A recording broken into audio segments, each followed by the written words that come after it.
김기식 금감원장은 오늘 또 살얼음판을 걷고 있습니다. 출장 논란이 좀처럼 사그러지지 않습니다. 한국당과 바른미래당이 김기식 원장을 검찰에 고발했습니다.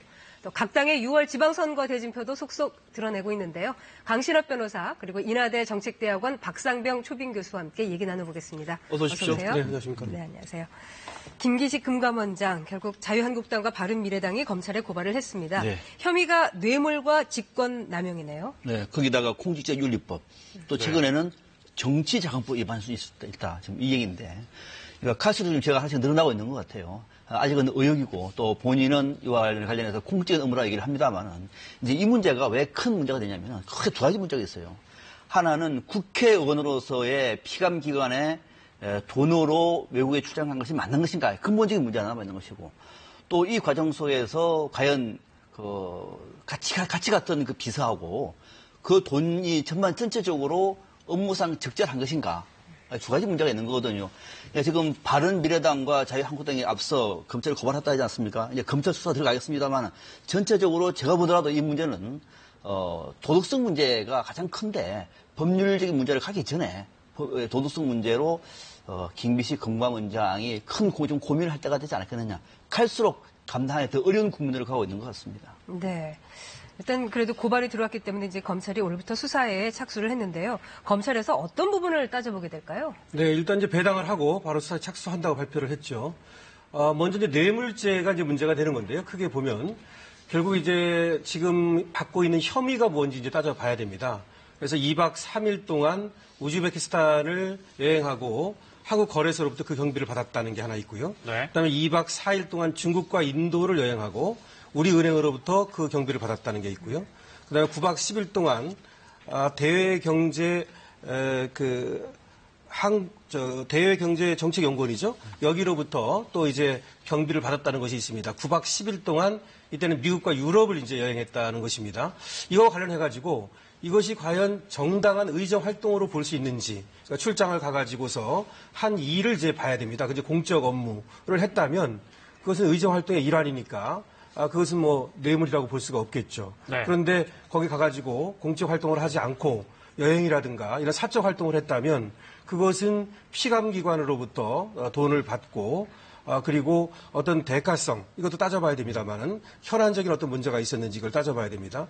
그래서 그런 것들이 있다면 이것이 뇌물죄가 될 여지가 있거든요. 그래서 결과적으로는 이 출장의 어떤 목적과 그리고 출장 가서 한 일과 그리고 거기 가서 사적인 일을 했는지 만약에 출장을 2박 3일 갔는데 공적인 것은 하나도 안 하고 사적인 여행만 했다든지 그랬다면은 그 출장 경비가 뇌물이 될 수 있어요.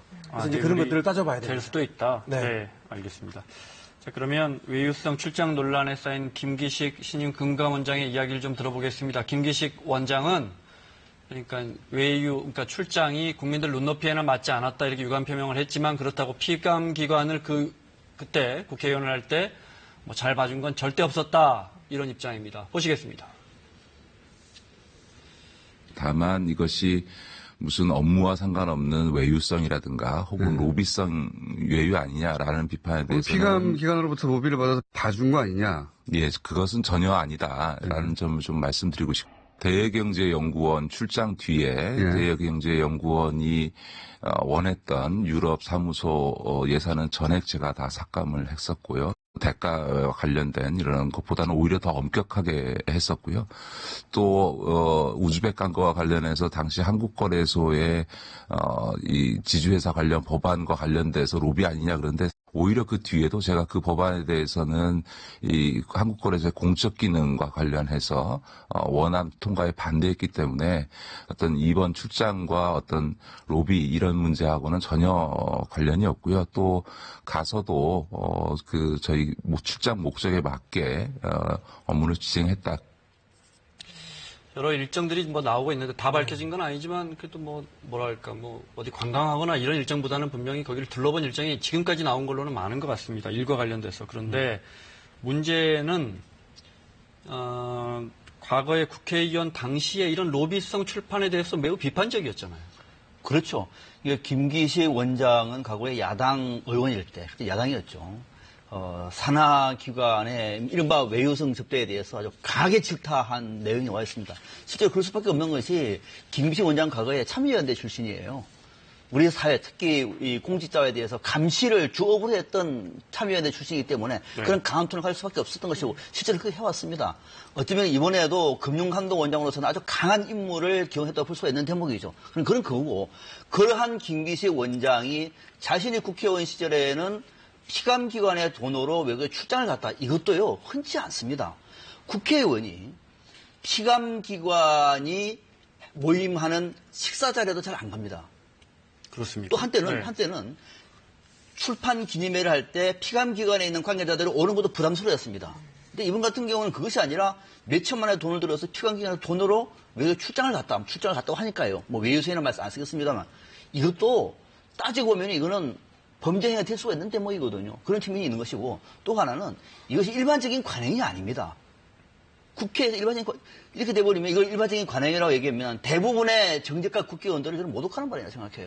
없던 일은 아니었죠. 있었죠. 네, 오늘 또 민주당에서 방금 전에 나온 거 보면 김성태 자유한국당 원내대표가 2015년에도 공항공사 자금을 받아서 그 경비로 2번이나 갔다 왔다. 그때도 한 번은 비서관을 대동했다. 뭐 이런 논평을 내놨거든요. 네. 그러니까 없었던 건 아니지만 그럼요. 그렇지만 그것이 일반적인 건 아니다. 아니었다. 네. 더더욱이 이제 김기식 원장 같은 경우에는 금융권에 사정에 칼을 쥐고 있는 분이잖아요. 네. 강한 도덕성을 정무위 간사까지 해야 했으니까요. 자리고. 그럼요. 네. 그리고 또 더 나가서 이 문제를 비판했던 당사자가 이렇게 하다 보니까 야권에서는 이거는 안 된다 해서 뭐 사퇴라든지 좀 검찰을 고발하는 그런 사태에 이런 겁니다. 네.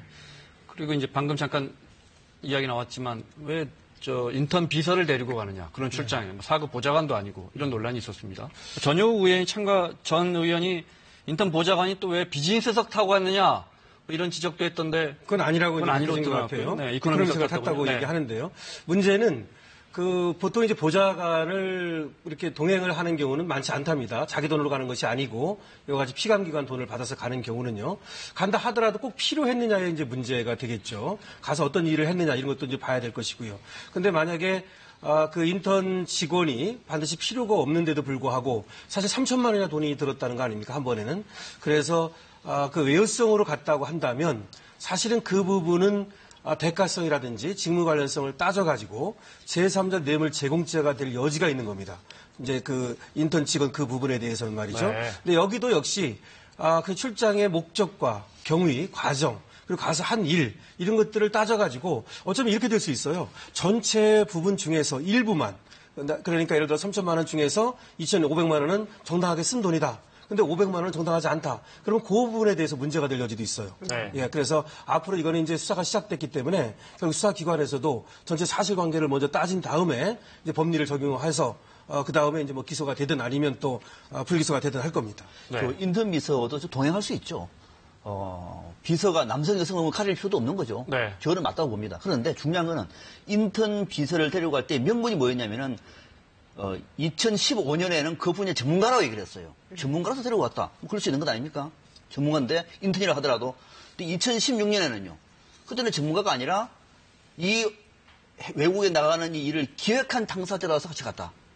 이렇게 되고 있어요. 그러니까 그때 편의에 맞춰서 말을 하다 보니까 결국은 김기식 원장의 이 해명에도 설득력이 떨어지고 있는 거죠. 네. 일관성이 없는 일부 거죠. 야권에서 이 문제를 지적하면서 여비서와 동행 이런 표현을 써서 또 무리를 빚고 있거든요. 네, 네. 사실 그 비서가 적절했느냐는 문제 제기를 할 수 있지만 여비서와 동행하니까 마치 미투처럼 법말이 전도될 수 있는 거 아닙니까? 그래 뭐 우리가 주의를 해야 되는 거죠. 네. 여비서와 남자 동행하는 비서는 것이- 남비서라고 갑니까? 그러니까 네. 여비서와 동행하기 많지는 않습니다만은 또 그럴 일이 있다고 봅니다. 이 문제를 가지고 왜 여비서하고 갔느냐 이것만 가지고 비판하는 것은 적절치가 않으나 그 여비서와 같이 갈 수밖에 없었던 상황 설명이라든지 배경이 납득할 만하면 좋은데 2015년일 것과 2016년일 것이 논리적으로 맞지가 않다 보니까 네. 저는 그 해명이 설득력이 떨어진다는 말씀을 드리는 거죠. 알겠습니다. 네. 이번 김기식 금감원장 공방은 서울시장 선거전에서도 뜨겁게 펼쳐지고 있습니다. 보시겠습니다. 의혹은 국민의 눈높이에 부합하지 않지만 해임에 이를 정도로 심각하지 않다는 청와대 발표는 한술 더 뜬 겁니다. 돈은 먹었지만 봐주지 않았으니 괜찮다는 식인데 정말 제정신입니까? 조금 전 안철수 후보께서 말씀하신 내용에 대해서 한 말씀 드리고자 합니다. 서울시장 후보가 문재인 정부를 공격하기 위해서 김기식 원장 건을 거론한 것에 대해서 저는 일단 바람직하지 않다고 생각합니다. 구속수사까지 거론한 것에 대해서 저는 상당히 너무 나갔다 이렇게 생각합니다.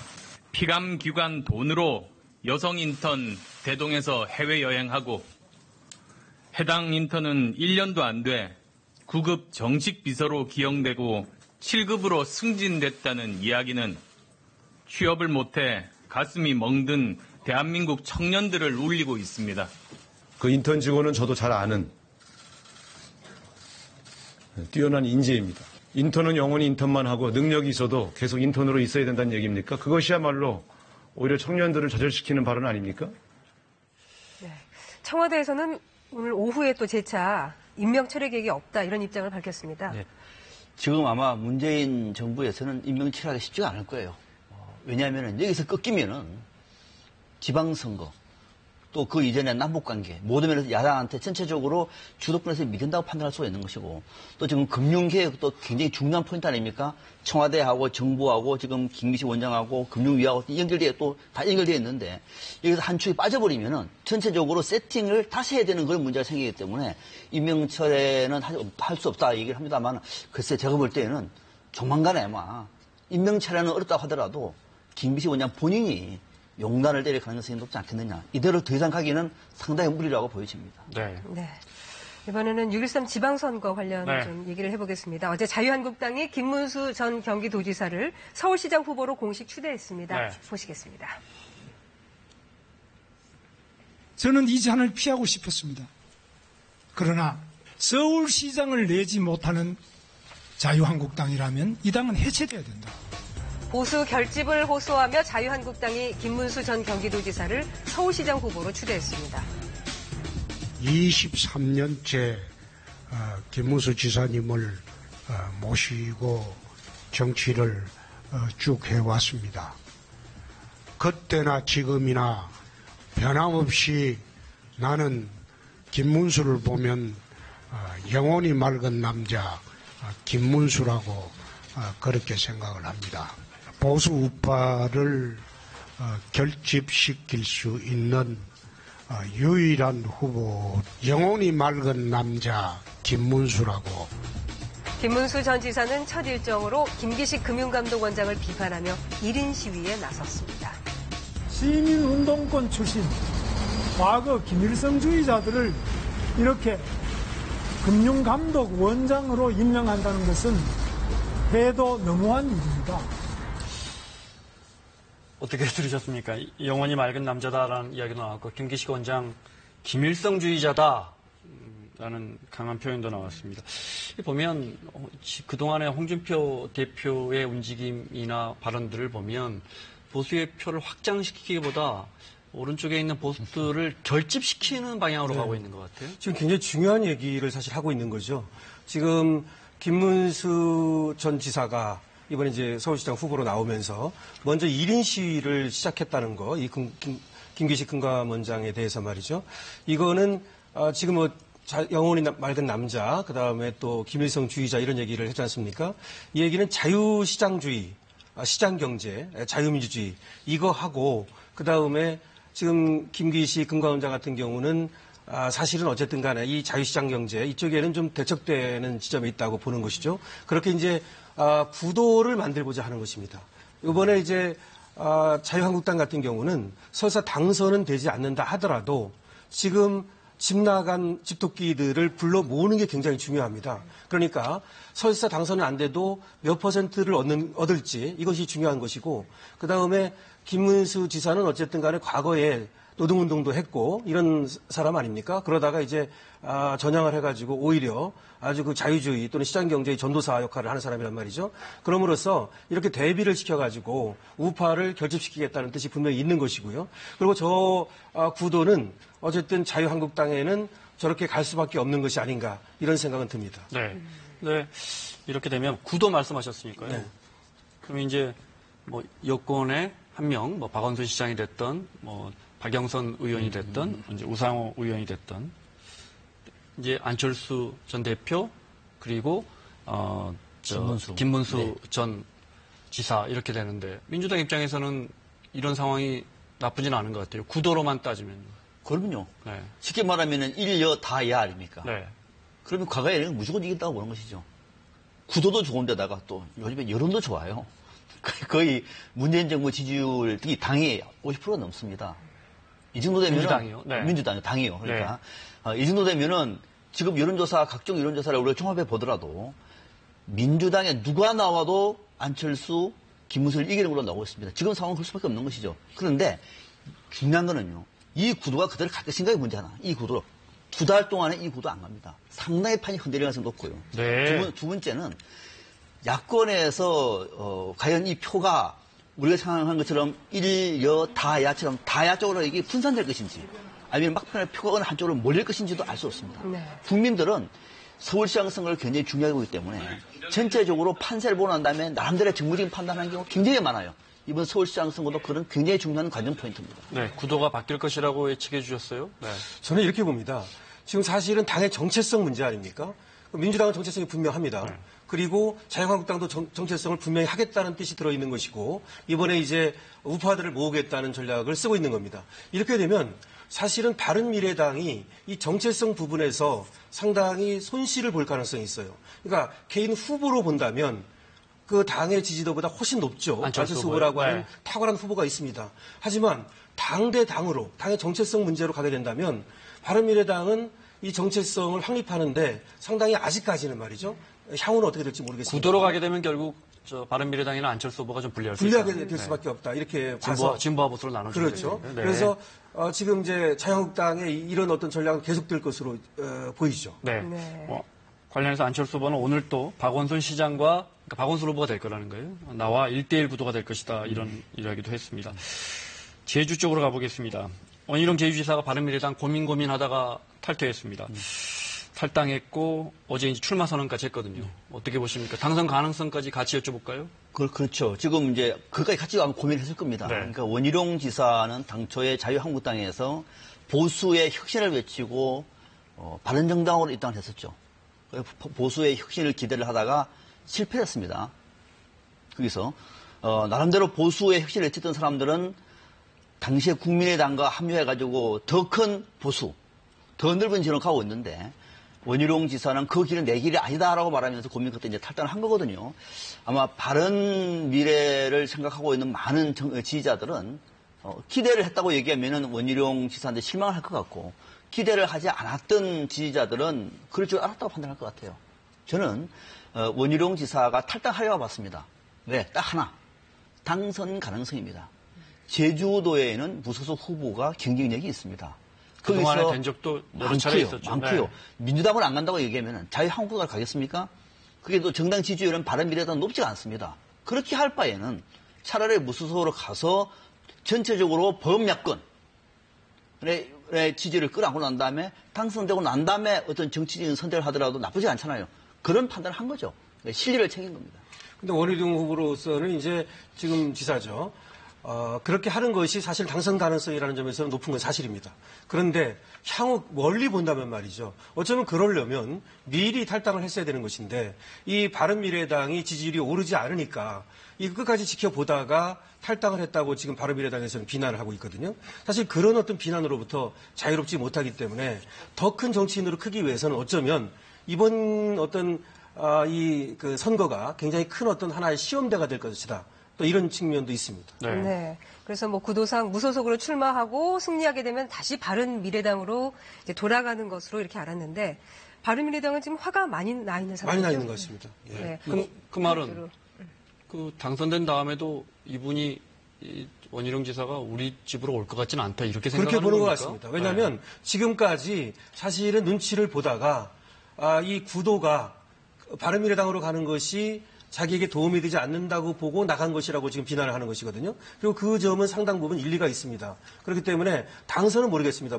지금 무속으로 나가는 것이 유리할지 모르지만 그 이후에 다시 또 바른미래당으로 가는 거는 사실은 여의치 않을 가능성이 있겠죠. 그때 정부에 따라서 뭐 바른미래당 올 수도 있고요. 네. 또 자유한국당이 잘 나가면 또 글로 가겠죠. 그때 분위기에 말아서 중요한 거는 원희룡 지사가 자유한국당을 탈당해서 바른미래당으로 당시에 바른정당을 갈 수 있었던 대명분이 있잖아요.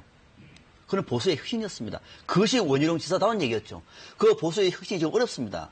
그러면은 간단히 말해서 그 어려운 보수 혁신에 앞장서는 것이 옳습니까? 아니면은 이게 안 되는 싶어가지고 탈당하는 것이 옳습니까?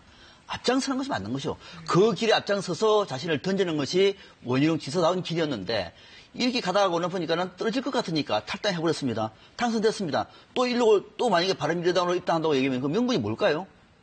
알겠습니다. 그 매는 네. 쉽지가 않다는 겁니다. 네, 그러면은 원희룡 제주지사의 생각을 직접 들어보겠습니다. 네.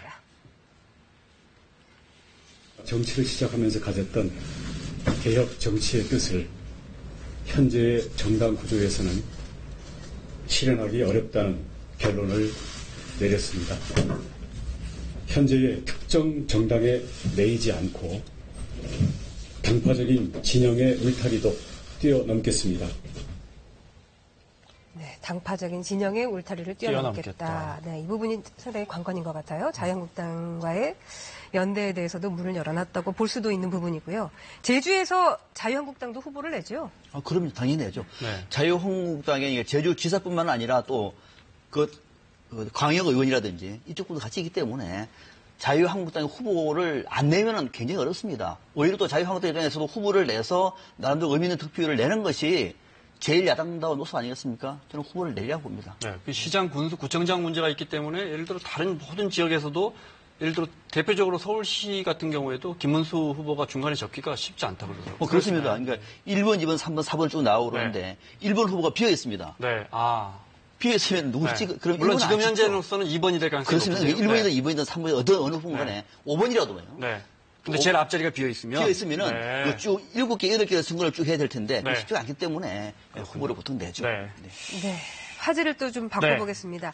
지금 민주당 내에서 경기지사 후보 경선을 앞두고 상당히 시끄럽습니다. 전해철 의원이 한 SNS 계정을 고발을 했던데요. 이게 무슨 사건인가요? 이것도 또 시끄러워요. 굉장히 화제가 되고 있는데요. 해경궁 김씨라고 해경궁 이야기하더군요. 김씨를 따가지고 이제 해경궁 김씨라고 이름을 붙였는데요. 네.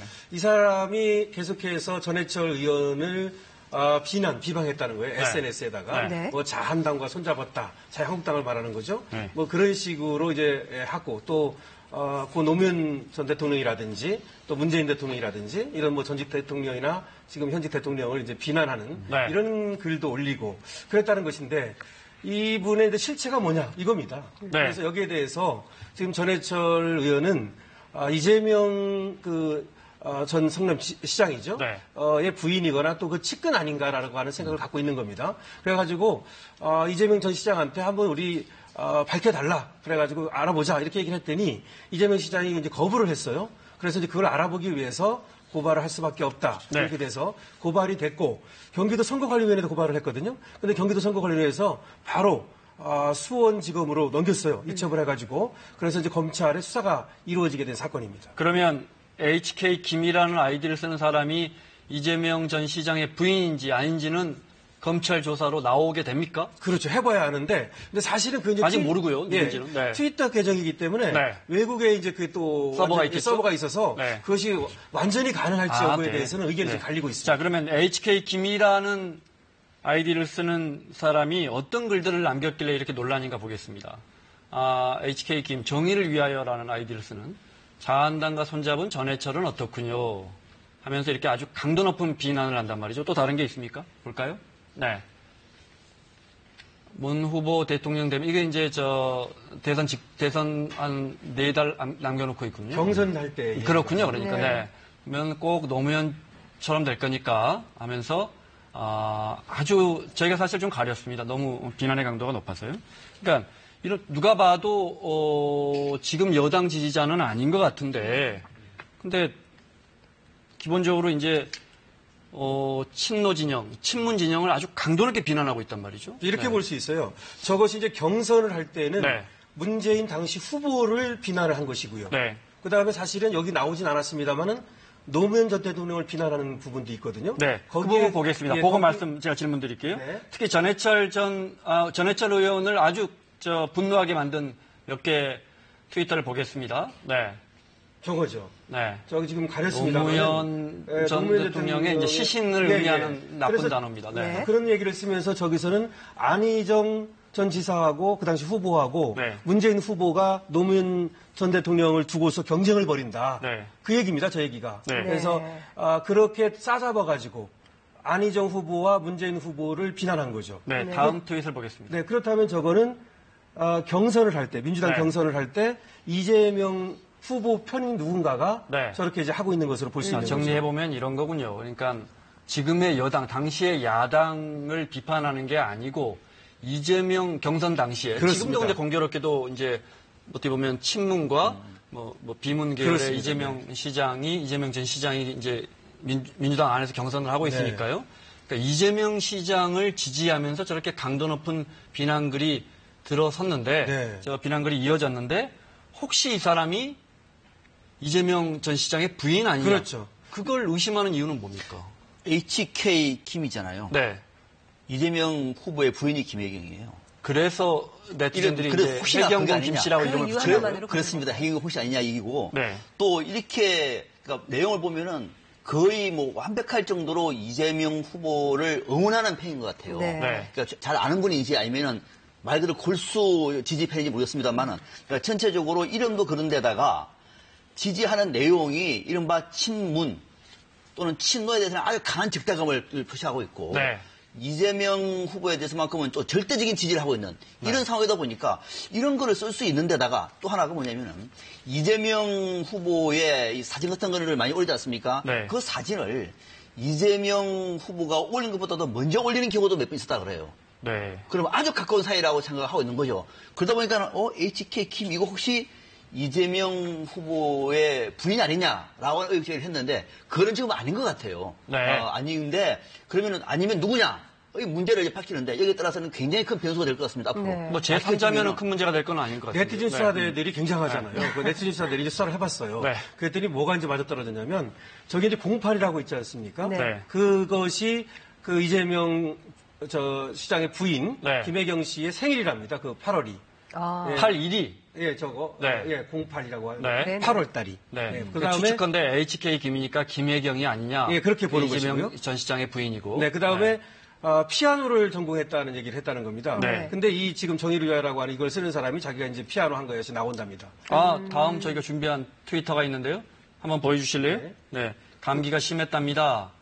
공연 현장에 있었는데 이걸 말씀하시는 건가요? 공연을? 네. 예, 그 다음에 뭐. 그런데 자, 이 아이디를 쓰는 미상의 사람에게 이재명 시장이 당시에 여러 번 이렇게 답글을 합니다. 그렇습니다. 그죠? 서로. 네. 리트윗도 하고요. 네. 그다음에 이제 피아노 한다는 게 맞아 떨어진다는 겁니다. 네. 김혜경 씨가 원래 피아노를 전공했답니다. 네. 근데 그게 맞아 떨어지고 네. 두 아들이 있다고 그랬답니다. 네. 근데 또 지금 이 HK 김도 두 아들이 있다고 그런답니다. 네. 그게 맞아 떨어진다는 거죠. 역시 이 트위터도 이재명 시장이 HK 김이라는 아이디를 쓰는 사람에게 답한 겁니다. 그렇습니다. 그렇죠. 이제 어떤 글을 쓰면 트위터에서는 이렇게 답을 할 수가 있습니다. 네. 그다음에 이제 결정적인 게 하나 있는데 네. 네티즌 수사대 얘기입니다. 네. 결정적인 게 뭐냐면 이재명 시장의 형과 형수 네. 이 사진을 이제 올린 것이 이 정의를 위하여가. 네. 근데 그것은 이재명 시장과 가까운 사람이 아니면 그 사진을 구할 수가 없다는 이재명 겁니다. 시장의 어머니 네. 사진인데요. 사진을 좀 보겠습니다. 볼까요? 형과 형수 사진도 얘기를 하고 있고요. 있는데. 네. 이 사진은 이거는 어머니 사진인데 어머니와 이 사진을 그러면 도대체 어떻게 구하냐? 저건 부인이 대학 아니면 졸업식 때 사진이랍니다. 네. 그럼 저걸 구할 수가 없다는 거죠.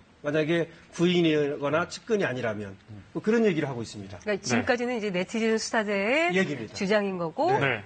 이제 이 부분이 밝혀져야 되는 거죠. 네. 여기에 대해서 이 전 시장은 물론 아니라고 얘기했습니다. 내 부인은 아니다. 네. 지금 인터넷과 SNS 상에서 벌어지고 네. 있는 제 아내를 향한 허위 사실 이거는 돈 돈 없는 없는 인신공격이고 마녀 사냥이다.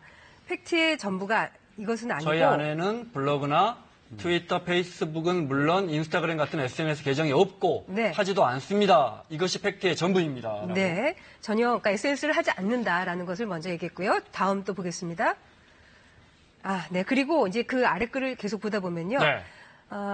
이 모든 비난과 공격을 제가 감수할 테니까 아내는 끌어들이지 말기를 부탁드립니다. 이렇게 얘기를 했습니다. 네. 이 부분은 어떻게 보십니까? 이 대목은 아마 이재명 후보도 아내까지 끌어들여서 이 비난 공세를 펴고 있는 것은 도저히 아마 묵가지 못하겠다고 판단을 한 것 같고 네. 또 분명히 아내는 SNS에 계정이 없다 그랬습니다. 또 하지도 않고요. 그러니까 근거 얘기를 하지 말라는 얘기인데 앞서 말씀드린 것처럼 이 계정이 서버가 외국에 있다고 하더라도 검찰 조사에서 밝힐 수 있는 대목이잖아요. 만약에 아내가 아니었습니다. 그냥 팬 중에 한 명이었어요. 그럴 경우에는 이거는 이재명 후보 같은 경우는 엄청난 상처가 되는 거죠. 많은 분들이 아마 동조할 겁니다. 네. 괜히 유탄을 맞았다 등등 얘기를 할 수가 있는 것이고 네. 그것이 아니고 반대로 봤더니 핵심 측근 주변에서 누가 얘기하더라 이렇게 결론 나버리면은 이재명 후보 같은 경우는 치명타를 입을 수 있는 대목이에요. 그렇죠. 그래서 이 검찰이 조사해서 밝히는 그 결과가 어떻게 나올지는 사실 경기도지사의 본선만큼의 중요한 네. 그런 결과가 나올 수가 있어요. 민주당 경선인데도 이렇게 굉장히 뜨겁습니다. 중요합니다. 네. 전해철 전 의원이 논란을 끝내기 위해서는 해당 계정에 대한 조사가 필요하다는 입장을 밝혔는데요. 네. 들어보겠습니다. 그 계정이 이재명 후보 안에 계정이냐 아니냐라는 것은 본질이 아니라고 생각합니다. 나아가서 저도 그럴 가능성이 거의 없다고 생각하고요. 문제는 이제 그런 의혹을 제기하니까 그런 의혹에 대해 계속 아무런 설명도 하지 않고 또 설명이 안 되는 부분에 대해서 이렇게 논란이 지속되는 것은 옳지 않다라는 생각에서 아무튼 논란에 종식을 하기 위한 거지 제가 특별하게 그 대상자나 또 특별하게 거기에 대해서 제가 뭐 확증이 있거나라고 해서 제가 고발한 것은 전혀 아니다 말씀을 분명히 드립니다. 자, 근데 이제 이재명 시장에 대해서는 여기서도 오늘 또 기자회견이 있었는데 이재명 시장이 당연히 기자들이 또 마지막에 이거 물어봅니다. 근데 언급을 안 했거든요. 정말 이렇게까지 몰렸다면, 내 아내가 아니라면, 내 측근이 아니라면, 진짜 한번 볼래요? 이렇게 할 것 같아요. 근데 이재명 시장이 참 구체적으로 언급을 안 하고, 우리 아내를 지켜달라라고만 이야기를 해요. 그 점이 좀 이제 이상하게 보이는 건데요. 그 다음에 삭제를 했어요. 네. 그 계정을 삭제를 했습니다, 얼마 전에. 그리고 또 SNS를 함께 한다는 그런 어떤 얘기를 한 적이 있다는 겁니다. 이재명 시장하고 김혜경 여사가 함께 우리는 SNS를 같이 합니다라고 얘기한 적이 있기 때문에 SNS를 안 한다는 말은 사실과 다르다 이런 얘기도 있는 건데요. 어쨌든 근데 문제는 이렇게 이제 해경군 김 씨 얘기가 회자되면서도 이재명 시장의 그 인기가 그 지지율이 오히려 더 올라가는 모습, 더 떨어지지는 않는 모습을 보이고 있어요. 네. 그래서 어쩌면 이것이 사실은 그 본선에 앞서서 예열을 하는 데에는 두 사람에게 별로 피해가 가지 않는 네. 지금 그런 것이 있지 않나. 오히려 흔히들 그렇게 말씀하시잖아요. 정치인들은 어찌됐건 많이 언급되는 게 좋다고. 글쎄, 그런 지금같이 민감한 선거 앞두고서야 그게 맞는지는 모르겠지만. 이거는 좀 우리가 좀 눈여겨봐야 될 대목이 경기도지사 선거는 지금 민주당에는 본선에 누가 넣어도 되는 분위기거든요. 전체를 종합을 해보면은. 그러니까 지금 예선이 본선 비슷하게 되고 있습니다. 그러면은 지금 예선전 중에서 제일 치열한 싸움의 쟁점이 바로 이 문제예요.